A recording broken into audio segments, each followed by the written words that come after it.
अंशुल सक्सेना है, 14वां श्लोक उद्धृत कर रहे हैं,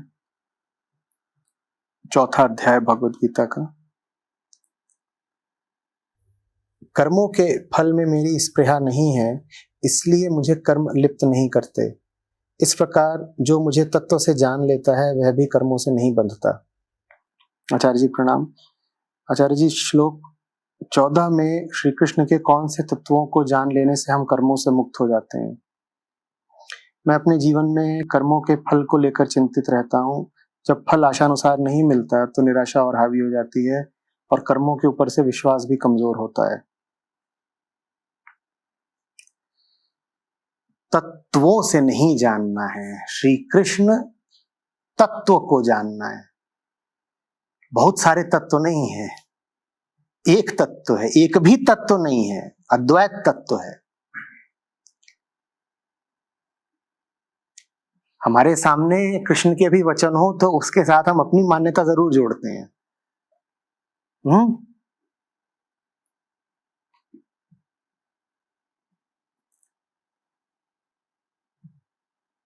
और अगर तुम श्लोक में जाओगे तो श्लोक में तो तत्व का उल्लेख भी नहीं है। श्लोक तो इतना ही कह रहा है कि जो मुझे जान गया वो अब कर्मों से नहीं बंधता। देखो हुआ क्या है, श्लोक में तत्व की बात ही नहीं है। अनुवादक ने लिख दिया है जो कृष्ण तत्व को जान गया वो नहीं बंधता। और प्रश्नकर्ता ने कहा आचार्य जी उन तत्वों के बारे में बताइए जिनको जान लेने के बाद नहीं बनते। अरे कौन से तत्व है, कहां तत्व? देख तो लीजिए श्लोक को।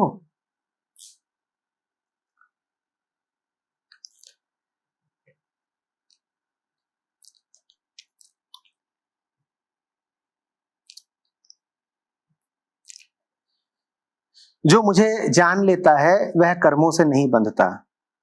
अंशुल कह रहे हैं मैं अपने जीवन में कर्मफल को लेकर चिंतित रहता हूं। जब फल आशानुसार नहीं मिलता तो निराशा हावी हो जाती है, कर्मों के ऊपर से विश्वास भी कमजोर होता है। कर्मों के फल को लेकर चिंतित रहो बिल्कुल, पर तुम्हें यह तो पता हो कि तुम्हें फल खाना कौन सा है।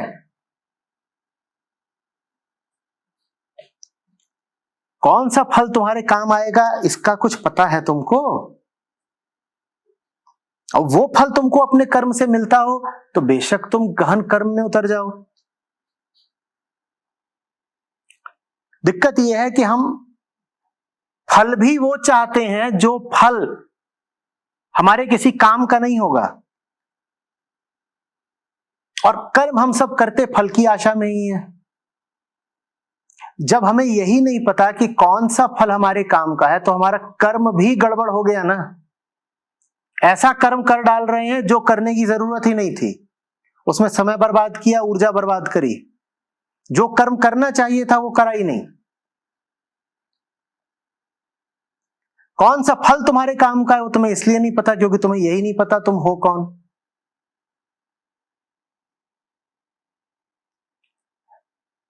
तुम गाय हो तो तुम्हें एक फल चाहिए, तुम बंदर हो तुम्हें दूसरा फल चाहिए, तुम इंसान हो तुम्हें तीसरा फल चाहिए।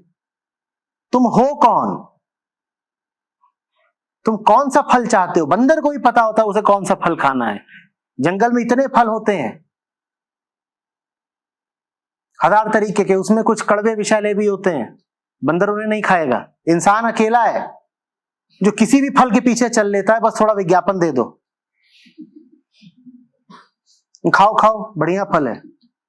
अभी अभी इसके चमत्कारिक गुणों के बारे में पता चला है, इसको खाने से वीर वृद्धि होगी, खाओ खाओ।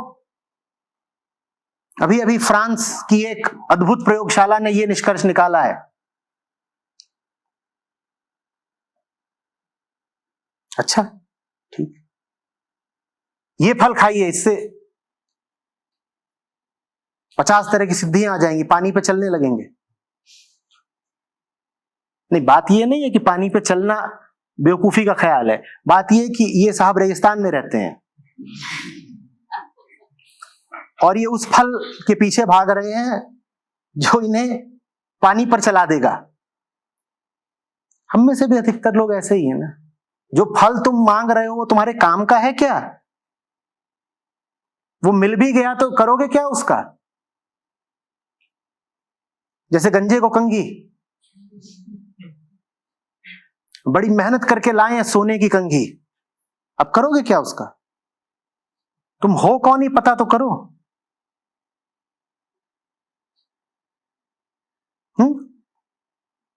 कि जैसे कोई गैंगस्टर हो, वो बीमार पड़ा तो दवा की दुकान में गया, वहां ठाए ठाए 2 फायर मारे, बोला दुकान मेरी है, ठीक है, वो भाग गए सब दुकानदार छोड़ के, ठीक है पूरी है तुम्हारी दुकान, अब करोगे क्या इसका? जब तुम्हें पता ही नहीं तुम्हारी बीमारी क्या है, तुम्हें दवा क्या चाहिए, तो ये पूरी दुकान भी तुम्हें मिल गई तो इसका करोगे क्या? तुम कौन हो, तुम्हें चाहिए क्या, ये पता तो करो।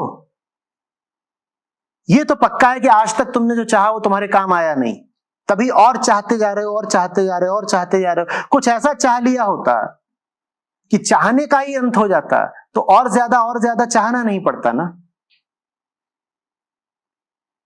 तो ये सूत्र है, वो चाहो जिसको चाहने के बाद और कुछ चाहने की जरूरत पड़े नहीं, कि एक बार चाह लिया तो अब चाह लिया, ये चाहत आखिरी है,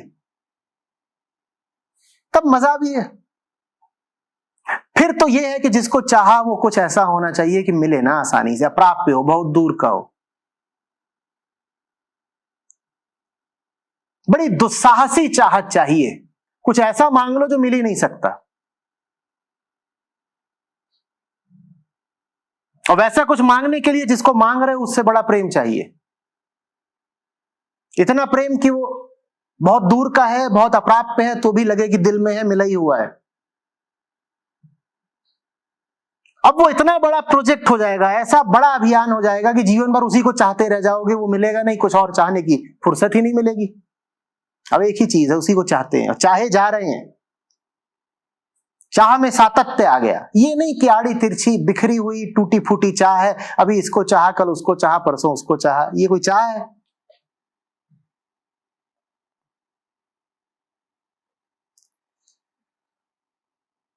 कह रहे हैं फल आशानुसार नहीं मिलता तो निराशा हावी हो जाती है, और आशानुसार मिलता है तो क्या हावी होता है? तब फल हावी होता है।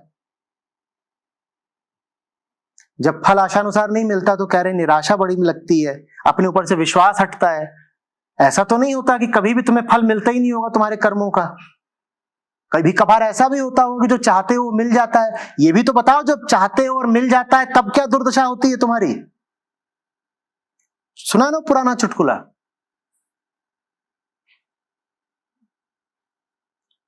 एक खोजी शोधक रिसर्चर पहुंचा एक पागल खाने में,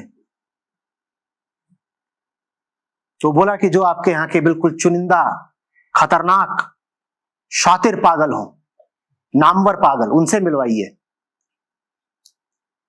तो बोले अच्छा, तो एक के पास ले गए, बोले हैं एक दो हैं, आइए ले चलते हैं। एक के पास ले गए,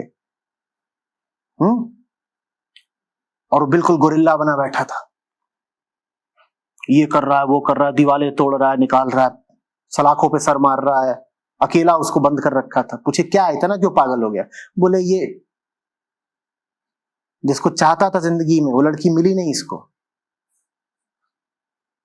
इसकी सब आशा बर्बाद हो गई, टूट गया, एकदम ऐसा हो गया है। अच्छा अच्छा अच्छा,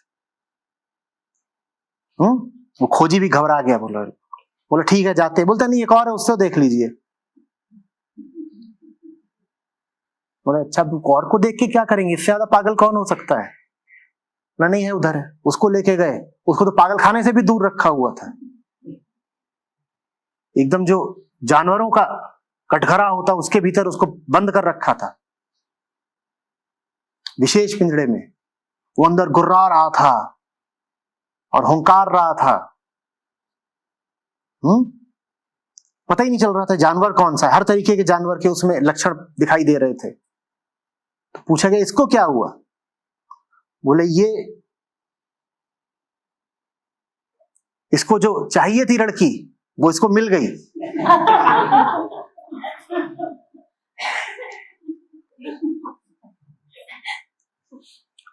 तो इतना तो बता दिया कि जब आशानुसार फल नहीं मिलता तो बड़ी निराशा होती है। वो तो तुम बता ही नहीं रहे हो जो तुमने चाहा था और मिल गया है, उसका जिक्र कौन करेगा? और कष्ट तुम्हें उसका तो थोड़ा बहुत ही हो सकता है जो मिला नहीं, क्योंकि जो नहीं मिला वो नहीं मिला, वो तुम्हारी जिंदगी में मौजूद नहीं है। ये दिन भर तुम्हें कष्ट कौन देता है? वो जो नहीं मिला या वो जो मिल गया?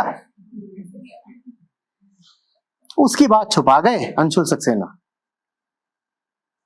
कह रहे हैं कि निराशा गड़बड़ चीज है। निराशा नहीं गड़बड़ चीज है, आशा गड़बड़ चीज है। तुम्हें अगर अपने ऊपर से निराशा ही हो जाए तो तुम मुक्त ही हो गए। दिक्कत यह है कि तुम्हारी आशा नहीं टूटती। इतनी पिटाई होने के बाद भी आशा बनी ही हुई है, और आशा को नाम भी अपना दे दिया, आशा सक्सेना।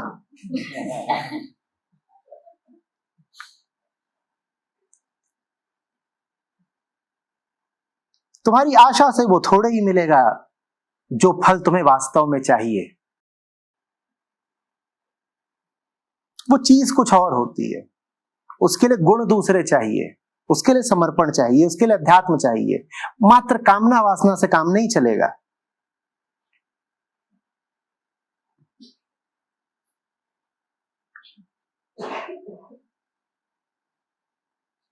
चीज बहुत बड़ी हो तो उसकी तो तुम्हें कामना उठती ही नहीं है। देखा है, वही चीजें मांगते हो जो अपनी पहुंच के भीतर की होती हैं। मुमुक्षा का अर्थ होता है वो मांग लेना जिसको मांगना ही एक धृष्टता है, एक दुस्साहस है। पर प्रेम धृष्टता न करे तो प्रेम कैसा?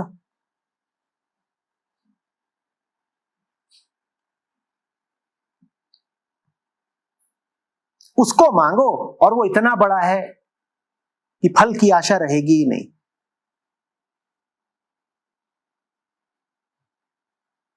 फिर जीवन एक सतत प्राप्ति में गुजरता है। विरोधाभासी बात है, प्राप्त किया नहीं पर जीवन प्राप्ति में गुजरता है। छोटी चीज का यही नुकसान, उसको प्राप्त भी कर लिया तो अप्राप्ति रहती है, और उस बड़ी चीज का यही फायदा, वो अप्राप्त भी है तो भी प्राप्त है। बोलो क्या चाहिए? उसके पीछे जाना चाहते हो जिसे पा भी लिया तो भी सूनापन रहेगा, या उसके पीछे जाना चाहते हो जो नहीं भी मिला तो भी जिंदगी गुलजार रहेगी?